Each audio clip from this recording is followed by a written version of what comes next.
Well, the fight against domestic violence takes center stage tomorrow to honor a local mom who was murdered almost 20 years ago now. Many of us certainly remember Tara Grant. She was the Macomb County woman who was murdered by her husband in 2007. Her family started Tara's 5K run and walk to raise awareness about domestic violence. And this will be the 19th year of the race, which takes place tomorrow in Sterling Heights, and it's not too late to get involved. And Tara's daughter, Lindsay, will actually be in town for the race. She lives out of state. She's joining us via Zoom. Thank you, Lindsay, for joining us. Hi, good morning. Can we just start with, what does this walk and the turnout mean to you? This is something very near and dear to my family. Watching so many people come out and support just the very thing that my mother passed for.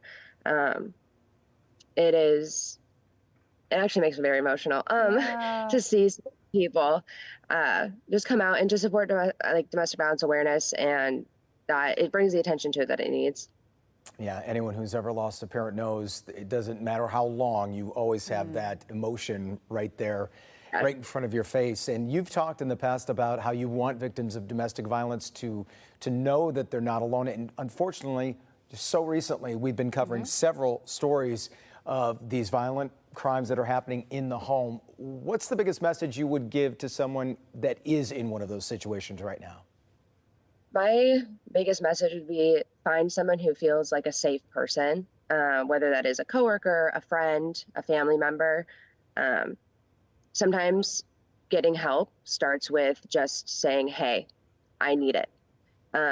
And so just finding somebody who feels safe, especially if you're in a situation where it's not safe for you to be open about that. Find somebody who will keep that for you and help you get the help that you need. You know, we've been talking to domestic violence shelters in light of a recent uptick in cases here locally. And one of the things they talked about as well is do more than be a bystander. If you see something suspicious, or maybe something in your gut just doesn't feel right about your friend or a loved one who's in a relationship, you should also be speaking out. They're encouraging those conversations.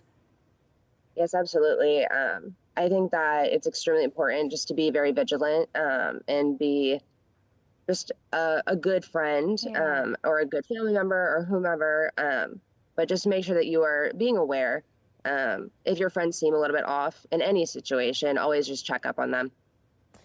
Lindsay, I know you were only 6 when you lost your mom, but over the years when you've done these 5Ks and met so many people and made those connections, what are some of the, I guess, memories of your mom that you share along the way with folks that come out?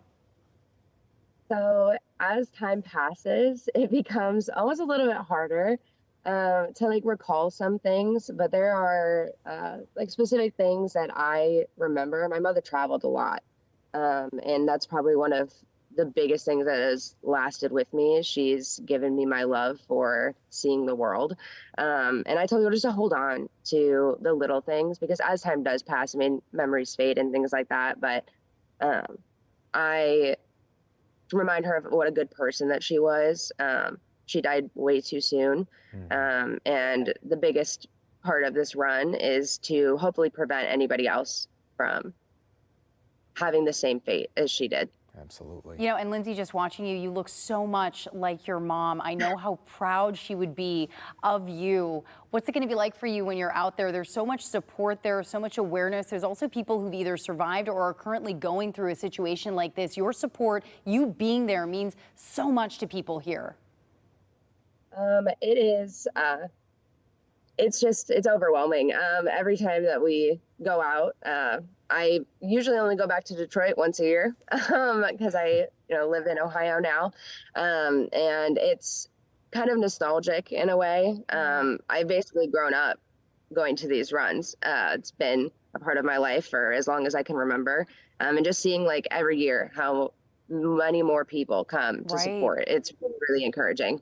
Well, I'm sure you're going to see a lot of supportive faces and get a lot of hugs this weekend for the next race. Lindsay, thanks so much for doing this. I know it's not easy to talk about these things, but you're doing such good work. Oh, thank you so much. And we'll see you out there tomorrow. Absolutely. And by the way, you still do have a few hours to register for the race online for $35. The cost will go up to $40 at noon today. You can also register at the event for that higher price. The race is being held at Freedom Hill County Park in Sterling Heights, and tomorrow with your registration opening at 9 a.m. We posted a link to more information on our website at clickondetroit.com. And you do have to get there early because they have great speakers, and then boy, once they start, they go. Yeah, hopefully they have great weather for it as well.